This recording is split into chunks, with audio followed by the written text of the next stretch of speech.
Well, hello, Skye Blanks. How are you? I'm good. How are you? Good. I'm so excited to be interviewing you today. We've been chatting about all the things you do. I think you're three people. You're secretly three people because if you're not cloned, I don't know how you get all of this stuff done. It's really exciting to hear all about it. So, you are in New Jersey right now. Is that the idea? Yep. And I just want to give our viewers a chance to understand the scope of the work that you do. So, you currently lead as COO a nonprofit called the International Council for Small Business. It was formed in 1952, but it has allowed you to speak to the United Nations, have lunch with the ambassador of Singapore this week. Yep. It really has given you a chance to travel the world and look at economic development for small and medium-sized businesses and also underserved communities. So, boy, what a perch to have to look at global business, especially since business is so international and is changing so rapidly. So, but that's not enough.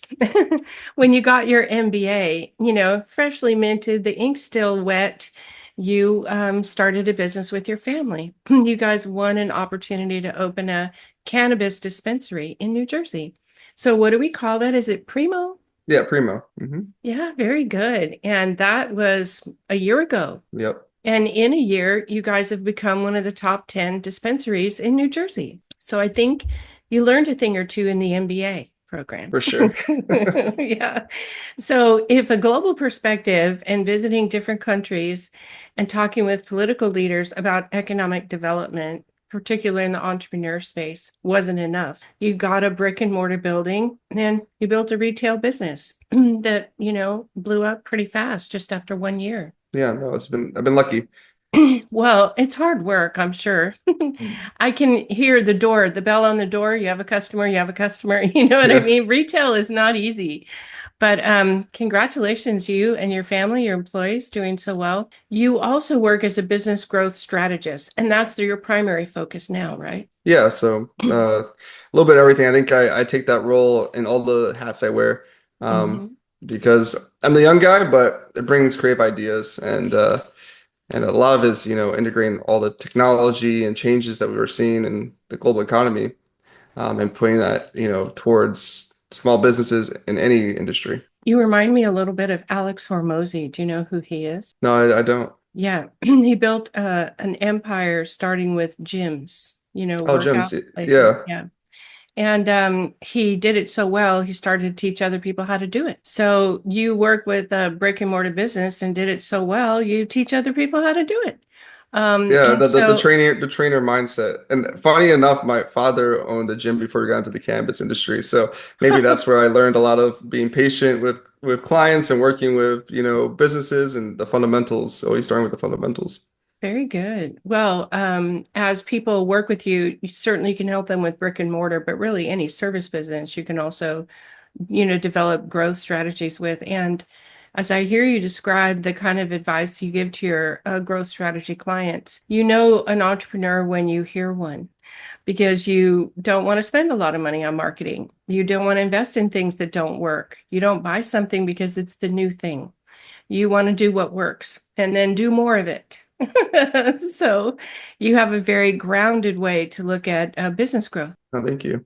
Yeah, very good. Okay, so I won't ask you what you had for lunch with the Singapore ambassador, but I will talk with you about, what is that perspective about the tariffs and the global trade changes? I mean, the world is changing really fast, but it seems to be going even faster.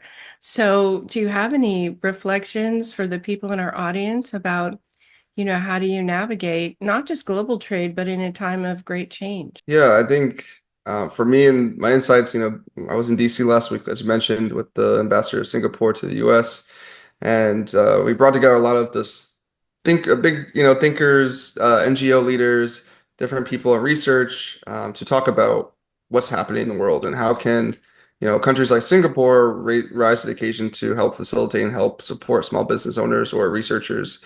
And, what we were talking about really has to do with how no one's really isolated. Everyone's being affected by everything. The world's so interconnected now that, Yeah. one policy in the United States or a policy in Australia or a policy in, the UK all affect everyone.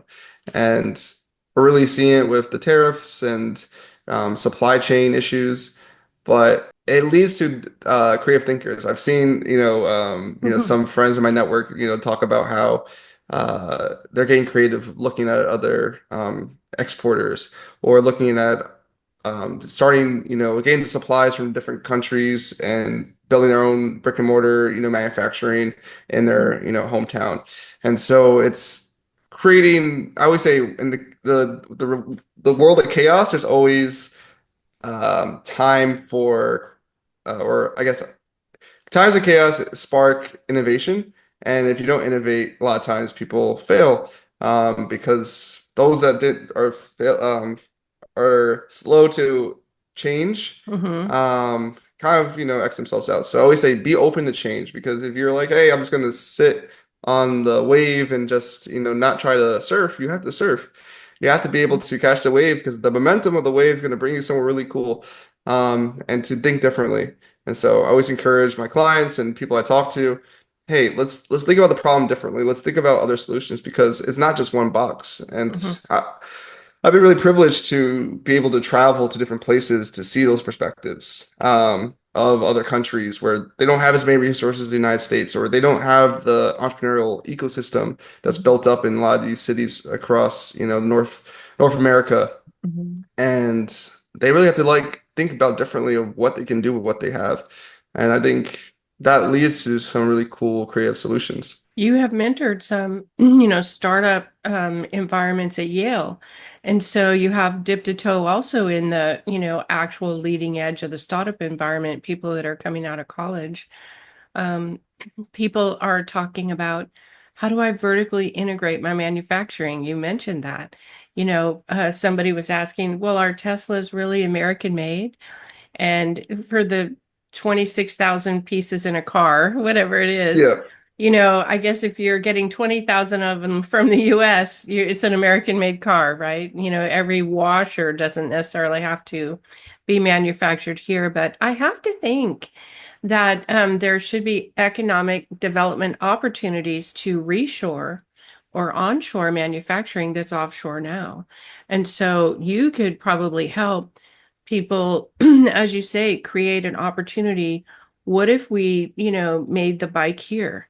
Mhm. What if we made the rest of our parts that we need to order and now that are on back order or have tripled in price or what have you? How would we make them here? There ought to be economic development funding to help do that, right? Yeah, for sure. So a lot of it comes from the States. So being in the cannabis industry does actually help me think a lot about how tariffs and other protective policies kind of force companies to be innovative within their country. So I think of the United States as a bunch of little countries because the states all have their own Yeah. different rules and funds and things like that. Well, And cannabis so, is a perfect example. Legal here, not legal there. mhm, Small amounts they ignore. Austin, Texas, small yeah, amounts they ignore. But it's not legal in Texas. But Colorado, knock yourself out. yeah. So yeah, it is a patchwork quilt, right, of regulations. Yeah, so being that space of like, okay, well, the rules are changing every day. How can I innovate and do what I can to one, be efficient with our ordering and supply chain, and also innovative of like differentiating yourselves from other competitors in the retail space because everyone has a similar menu because there's not a lot of diversity Hmm. within the grows in the states because Hmm. they can't buy from California. A lot of them have to come and get into the state and set up shop here. So Hmm. it's dealing with the margins and things like that. It's something that I've already experienced. And so looking at something that's not as regulated, like manufacturing a bike, as you mentioned, there's definitely opportunity because the states have these funds that we were tapping into to help with, getting to something super regulated. It's really easy to get funding for a grant, for setting up shop in maybe a economic zone that's trying Development to zone. develop a zone, like in, for New Jersey and Newark, there's a lot of those where people get funding, they can Mhm. redevelop that area and set up, Mhm. give jobs. And you just have to really do a lot of research and literature and study of say, hey, where is the best way to set up shop? Because now that we see this global shrinkage of supply chains, Mhm. um, you want to be as efficient as possible and get as much opportunity as possible so yet you can set up a successful business. And so there's definitely some positives, I would say, in terms of people thinking more domestic because the states are going to have funding, the federal government's going to give funding, Mhm. but it's also important to be creative about it and work within the zones you can to have the right margin and right opportunities for your company to grow. I imagine it's a fun challenge to talk with someone, particularly early in their days of business, and look at the marketplace they're in. Because in an industry like cannabis, as you say, you're restricted to even where your product comes from. Mhm. You can't just get, oranges from Florida or California, right? You have a very restricted environment. So you're kind of selling apples to apples to apples to apples. You have to be creative about where you set up shop and then how you do your marketing. Do you want to talk about how you might walk a client through that because you've done it successfully for you and other businesses are much less regulated than the one you're in? Yeah, no, for sure. We always say you want to captivate the customer and let them know, you know, catch their attention. What's so different about our dispensary? Mhm. Dispensary we started is a bank. It's not a strip mall. It has a lot of character. There's historic significance to the town we're in. Mm. We're the downtown to the whole county.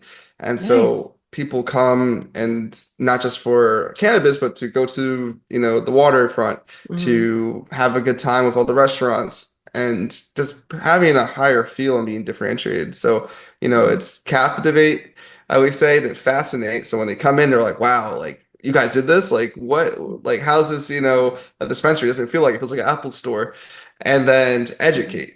And Mhm. so educating the consumer on what the product is, having a conversation, not rushing them out the door, Mhm. was a big part of a big thing that a lot of customers say is like, wow, I don't feel rushed. I get to talk with my bud tender, which are the people who service Bud tender. cannabis. That's cute. I hadn't Yeah. heard of that. And they trust, this bud tender to teach, to be this voice of reason and education for them to know about new products, know about new strains, to get them what they want, as well as just having being comfortable asking questions. 'Cause a lot of people come in to spots, not even dispensaries, but like anything, they want to know, act like they know everything. But if you have a safe environment where people can learn Mhm.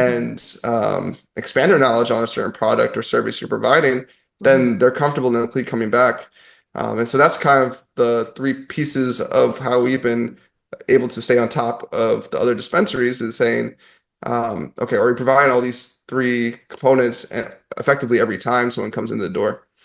Very good. Well, as you work with clients, you will have aspects in their business not available in your own. For instance, I don't think people can order from you online or have a subscription model. I mean, there are some things that are, again, not available to your kind of business, but in a service business, you could build communities with a subscription model, kind of like they do for, gyms or Yeah. yoga instructors that are teaching online and marketing on Instagram. So, do you want to share a little bit? You have these marketing strategies that are low dollar or no dollar, which I super love.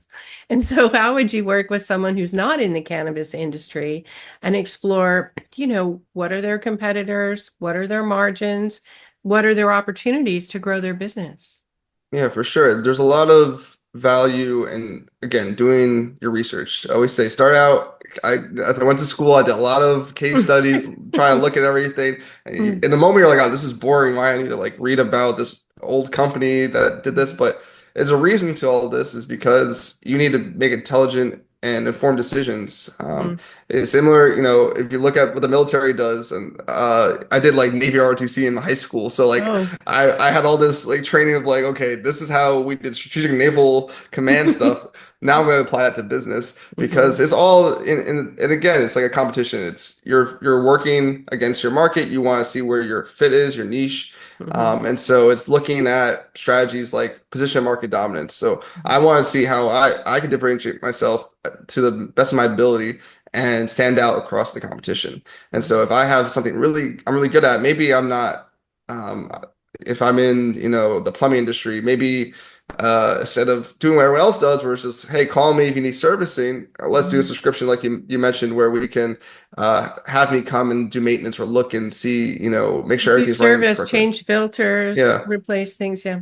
have a whole bunch of options and rethink the model because I think a lot of times, especially people in trades, you think about how things have done for eons ago. But no, the times are changing, technology's changing, we have new opportunities. If you can just differentiate yourself a little bit, Hmm. then you really captivate those people Hmm. to be your clients and to Hmm. work with you. And so I always get excited. I was like, okay, how we did this project with ICSB actually with like students and we're looking at like let's take an old business that people don't really think is like tech savvy or innovative and let's rethink of how we can make it modern for the 21st century. Hmm. And we're looking at service businesses Hmm. and making them sustainable. So a lot of it was applying to like the sustainable development goals of the UN, Hmm. saying, hey, we're going to use recycled materials to create this product, or we're going to use Hmm. um, something environmentally friendly. So a Hmm. lot of it was focused on like sustainability, and that's a differentiation because people feel Hmm. good about using your service if they feel like they're helping the environment.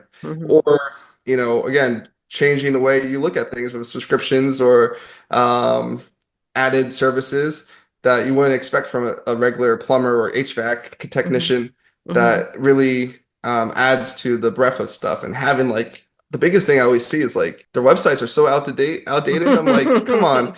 They Even feel like if though, it's not broken, they don't have to fix it, but it is in fact broken. Yeah. yeah, I always look at when I talk to a client or talk to a company, I'm like, let me look at your website. What's going on with it?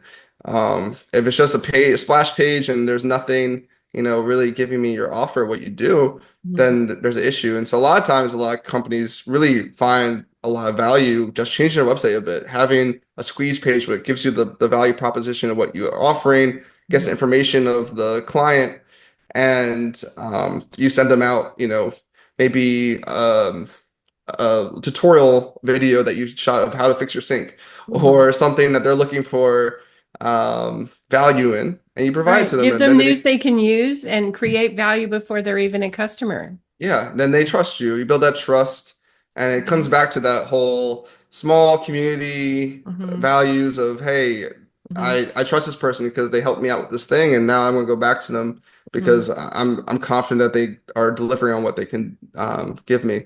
And Mhm. so it's really just building that trust again. I think a lot of us lose the high touch points when you're in a space, especially like service businesses that are like remote. If you're not interacting with a client face to face, Mhm. it's how do I, make an impact and let them trust me? Well, hey, be different. Mhm. Give them something that they Mhm. can validate who you are first, and Mhm. then people will build that trust and subscribe to your services. Yeah, no, that's really interesting. And you're bringing a young perspective. I think you were born, as they say, cable ready. Yeah. So when you say that website, no mas, we have to do something about that website. Someone who's been in business 25 years, like, yeah, it just has my phone number, so they call me. So trying to educate a population that's so comfortable with screens, so comfortable Yeah. with doing research online. This is going out on a YouTube channel, and 60% of the YouTube viewers view on a phone. Hmm. They don't view on a desktop or a tablet. It's only like 6% will cast it to a television, and watch it while they make dinner or whatever they're doing. So the vast majority are on their phone. And also they're in Germany and they're in Hungary and they're in Hmm. India and they're in Vietnam. English especially is kind of the language of technology. And so if you have a website out there, we're a very multicultural country. You might assume some of your customers, won't have had English as a first language. Yeah. Using icons, to understand, is this a place that fixes water heaters, Hmm. or videos that show a water heater, we have to adapt to the way the world is today. And some of us are a little slower at adapting. So I think one of the things you can be helpful with is helping business owners, whether they're new or whether they're sort of stayed in their business and just now really want to focus on growth, kind of change with the times. Yeah, for sure. The whole AI craze, everyone's talking about AI, this and that. And a lot of it's like everything's built off the same technology. And there's a lot of applications that really help. Like my dad, I'm first gen to college. He didn't do the whole college thing. Mm-hmm. So a lot of it, I realize even running a business or working with my staff, management Mm-hmm. staff, because a lot of them also are, not college educated, but Mm-hmm. they're really good at what they do. And Mm-hmm. so I'm like, okay, well, use technology to your advantage. Don't feel like it's a disadvantage. Mm-hmm. Go to ChatGPT, type in, Mm-hmm. say a prompt that says, "Hey, this email I got, how do I respond to it? I want it to say this professionally," and they'll do Mm-hmm. it for you. I have two and a half degrees. I have 2 degrees and a certificate, and I still use this technology because it helps me be efficient. Mm-hmm. Helps me have, another, like you said, clone yourself, another person, another Skye to work with a lot of these responses. And so Mm-hmm. there's a whole AI boot camp. I'm gonna do it on Saturday with this program called Elevate in DC, where Nice. we work with small business executives. And I'm going to train them on, okay, what are common applications? How can you use this to, redo your mission statement on your website? Mm-hmm. How can you, be really confident that what you're getting is quality and just proofreading everything that's going through it? How can it help you with spread like Excel? How can it Mm-hmm. teach you things? You can ask it as a teacher too. And Mm-hmm. so there's so many applications. It's hard to like distill it all into one thing. But that's why I'm here. I really been thrown into the fire thanks to ICSB because we're always trying to think differently and figure out what's the solution of the new technology that's coming, about for small business owners. Well, it's really good to be able to refer people to a consultant that has walked his talk. He can help a service business, help a brick and mortar business because he's done it himself. But your global perspective is really helpful insight, especially during a time that's as economically challenging with trade and tariffs as we find ourselves in. And this isn't going to sort itself out in a week or a month. There's going to be a little while the water finds its level, whatever it turns out to be. And so being nimble and creative, as you talk about, can help people not just survive, but thrive in these times of there's a little bit of chaos, but it also comes with opportunity. So, do you have any final words you want to share with our audience? Yeah, no, I think a lot of times for small business owners, it's really important to be open to change, be open to new opportunities, and not be intimidated by all these, new innovative things that are popping up. Ask for help. I think the biggest thing, and guilty of this too. Sometimes I don't ask for help, but it's good. I call your network. Well, rely on LinkedIn, educate yourself when you have free time Mhm. and seek that help to learn these new technologies. And that's something that I've been doing with my practice and working with all the industries I work across Mhm. to kind of distill all the noise and be able to put it in a place that individuals can work through and Mhm. be able to find the strategies and fundamentals to make the business grow. Mhm. And so come on to hermantodd.com. Mhm. I have actually The Fundamentals of Fortune is a book that I have all the strategies written out, which is Yeah, free to we'll make that download. download available, Yeah. in the description note so they can download strategies. And you're also working on the second edition because again, you have nothing but free time, all the things that you do. But it's nice to see case studies because Yeah, it really does spark ideas about, oh, is that the different perspective that they use to solve that problem? So really great to meet you. Thank you for all you do at Yale and with business owners and around the world. So say hello for me to the next ambassador that invites you to lunch. for sure. And I look forward to referring people to you that need a growth strategist. Thanks again so much for your time today. Yeah, no, thank you for having me. All right, Skye. All right.